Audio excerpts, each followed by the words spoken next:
കണ്ട പോലെ തന്നെ ഇന്ന് ഞാൻ ഉണ്ടാക്കാൻ പോകുന്നത് ഗോബി മഞ്ചൂരിയനാണ്. അതിനായിട്ട് ഒരു വലിയൊരു കോളിഫ്ലവർ എടുത്തിട്ടുണ്ട്.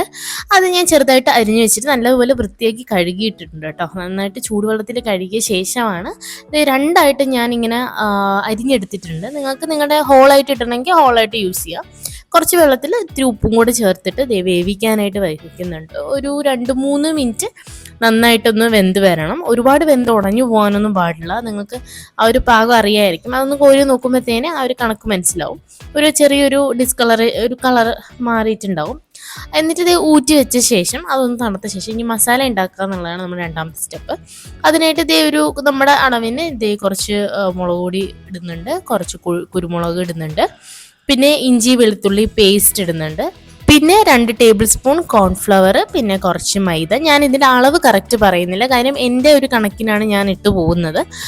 പിന്നെ നമ്മൾ സോയ സോസ് കുറച്ച് ഒഴിക്കുന്നുണ്ട്. ഒരുപാട് അധികം പാടില്ല, കുറച്ച് ഒഴിക്കാൻ പാടുള്ളൂ. പിന്നെ കുറച്ച് ഉപ്പും കൂടി ചേർത്തിട്ട് ഇത്തിരി വെള്ളം കൂടെ ചേർത്തിട്ട് അതൊന്ന് കുഴച്ചെടുക്കുകയാണ്. ഇനി നമ്മുടെ കോളിഫ്ലവർ നന്നായിട്ട് ഈ മസാലയിൽ കോട്ടഡ് ആയിട്ട് വരണം. അതിനായിട്ട് നന്നായിട്ട് കുഴച്ചെടുക്കണം കേട്ടോ. അത് ഇതുമാതിരിയായി വരും. എന്നിട്ട് ഇത് ഫ്രൈ ചെയ്യാനായിട്ട് ഞാൻ യൂസ് ചെയ്യുന്നത് സൺഫ്ലവർ ഓയിലാണ്. ഒരു കാരണവശാലും നമ്മുടെ വെളിച്ചെണ്ണയോ ഒലിവ് ഓയിലോ ഇങ്ങനത്തെ കുക്കിംഗ് ചെയ്യുമ്പോൾ ഉണ്ടാക്കരുത്. നന്നായിട്ട് അതിൻ്റെ ടേസ്റ്റ് അങ്ങ് മാറിപ്പോകും കേട്ടോ. അപ്പോൾ ഇത് ഫ്രൈ ചെയ്യാനായിട്ട് ഞാൻ ഇട്ടിട്ടുണ്ട്. ഇത് ആദ്യത്തെ ബാച്ചാണ് ഞാൻ ഇടുന്നത്. ഫ്ലെയിമിൽ വെച്ചിട്ട് വറുത്തെടുക്കുക. അപ്പോൾ അതിൻ്റെ ഉള്ളിലും ഇങ്ങനെ നന്നായിട്ട് വെന്ത് വരും. ഒരുപാട് ഇങ്ങനെ മൊരിഞ്ഞു പോകരുത് കേട്ടോ. ഏകദേശം ഒരു ചെറിയൊരു സോഫ്റ്റ്നെസ് ഉണ്ടാവണം, എന്നാലേ അതിനൊരു ടേസ്റ്റ് ഉണ്ടാവുള്ളൂ. അപ്പോൾ അതേ രണ്ടാമത്തെ ബാച്ച് ഞാൻ അടുത്ത ഇടാൻ പോവാണ്. അതും കൂടെ ഇട്ടിട്ട് നമുക്ക് വറുത്തെടുക്കാം.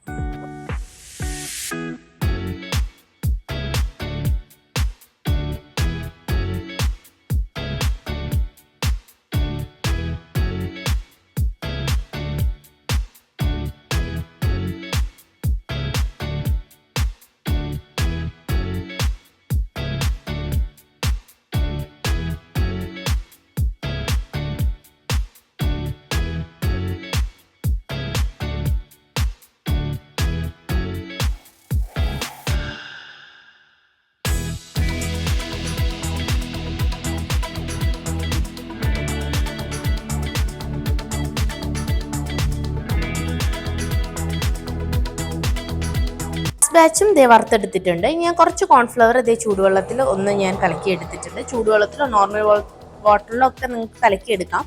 എൻ്റെ ചൂടുവെള്ളം ഉള്ളതുകൊണ്ട് ഞാൻ യൂസ് ചെയ്യാണ്. ഇത്രയും സാധനങ്ങളാണ് നമുക്ക് വേണ്ടത്. അതായത് ഉള്ളി, ക്യാപ്സിക്കം, പച്ചമുളക്, സ്പ്രിംഗ് അനിയൻ, പിന്നെ നമ്മുടെ സോസസ്, പിന്നെ നമ്മുടെ വെളുത്തുള്ളി ഒക്കെയാണ് വേണ്ടത്.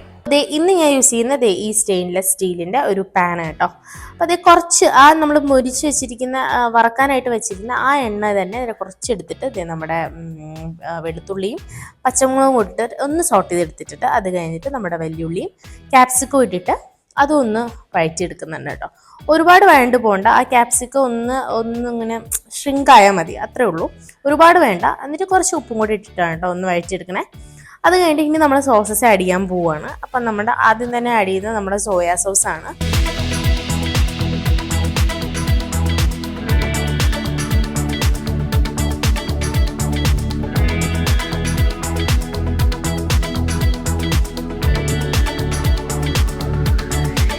സോസ് എപ്പോഴും കുറച്ചേ യൂസ് ചെയ്യാവുള്ളൂ. ഒരുപാട് അങ്ങോട്ട് ആയിക്കഴിഞ്ഞാൽ അതിൻ്റെ നമ്മുടെ ഡിഷിൻ്റെ ടേസ്റ്റ് അങ്ങ് മാറിപ്പോവും. അത് കഴിഞ്ഞിട്ട് ടൊമാറ്റോ സോസും കുറച്ചിട്ടിട്ട് ഒന്ന് വഴറ്റി കൊടുക്കുന്നുണ്ട്. അത് കഴിഞ്ഞിട്ട് ഞാൻ റെഡ് ചില്ലി സോസും കൂടി യൂസ് ചെയ്യുന്നുണ്ട് കേട്ടോ. അതും കൂടി ഇത്തിരി ഇട്ട് കൊടുത്തിട്ട് ഞാൻ നന്നായിട്ടൊന്ന് വഴറ്റിയെടുക്കുന്നുണ്ട്. ഇനി ഞാൻ കുറച്ച് ചൂടുവെള്ളം അങ്ങോട്ട് ഒഴിച്ചു കൊടുക്കുകയാണ്. ഏകദേശം ഒരു 1/2 കപ്പൊക്കെ ഉണ്ടാവും ചൂടുവെള്ളം. അതങ്ങോട്ട് ഒഴിച്ചു കൊടുക്കുകയാണ്. എന്നിട്ട് എന്താ ചെയ്യണമെന്ന് വെച്ചാൽ ഒന്ന് ഇളക്കി കൊടുത്തിട്ട് ആ വെള്ളം ഒന്ന് തിളച്ച് നന്നായിട്ട് വരണം കേട്ടോ. തിളച്ച് വരുമ്പോഴത്തേനും നമ്മൾ കലക്കി വെച്ചിരിക്കുന്ന നമ്മുടെ കോൺഫ്ലവറിൻ്റെ മിക്സ് ഉണ്ടല്ലോ, അതങ്ങോട്ട് ഒഴിച്ചു കൊടുക്കുക. അതങ്ങ് ഒഴിക്കുമ്പോഴത്തേനും പെട്ടെന്ന് അങ്ങ് കുറുകും. അതുകൊണ്ട് ഒന്ന് ലോ ഫ്ലെയിമിൽ വെച്ചിട്ട് ഒന്ന് ഇളക്കിയാൽ മതി, അല്ലെങ്കിൽ കട്ട പിടിക്കും. എന്നിട്ട് ഇങ്ങനെ കുറുകി വരുമ്പോഴത്തേന് തന്നെ നമുക്ക് പിന്നെയും കുറച്ച് ചൂടുവെള്ളം ഒഴിച്ചു കൊടുക്കാം.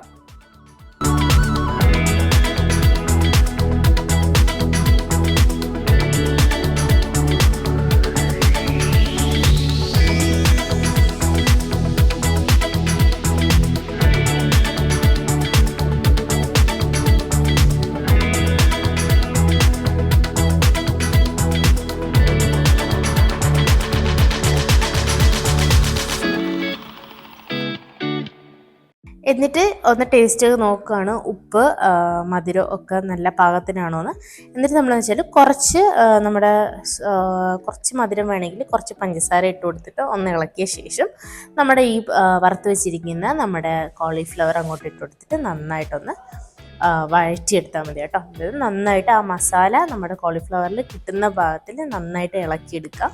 കുറച്ചും കൂടെ നിങ്ങൾക്ക് ഗ്രേവി വേണം എന്നുണ്ടെങ്കിൽ ചൂടുവെള്ളം ഒഴിച്ചു കൊടുത്താൽ മതി. അല്ലെങ്കിൽ ഇതുപോലെ നന്നായിട്ട് മിക്സ് ചെയ്ത് അങ്ങോട്ട് എടുത്തു കഴിഞ്ഞാൽ എനിക്ക് ഈ സെമി ഗ്രേവിയാണ് എപ്പോഴും ഇഷ്ടം. ഹൈ ഫ്ലെയിമിൽ ഇട്ടിട്ട് നന്നായിട്ട് വഴറ്റിയെടുത്ത് കഴിഞ്ഞാൽ നമ്മൾ വറുത്ത് വെച്ചിരിക്കുന്ന കോളിഫ്ലവറിലേക്ക് ഈ മസാല നന്നായിട്ട് പിടിക്കും കേട്ടോ.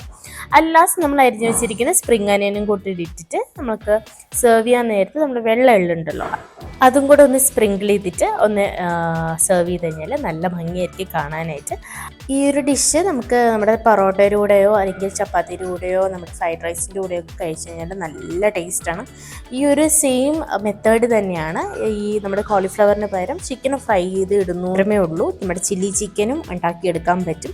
സോയ സോസ് അധികം ആവാണ്ട് മാത്രം നോക്കിയാൽ മതി, നമ്മുടെ കളർ നന്നായിട്ട് ചേഞ്ച് ആയിരിക്കും. നമ്മുടെ ഇന്നത്തെ റെസിപ്പി നിങ്ങൾക്ക് എല്ലാവർക്കും ഇഷ്ടമായെന്ന് വിചാരിക്കുന്നു. അപ്പോൾ നമുക്ക് വേറൊരു ദിവസം വേറൊരു എപ്പിസോഡുമായിട്ട് കാണാം. അതുവരേക്കും ടാറ്റാ ബൈ ബൈ.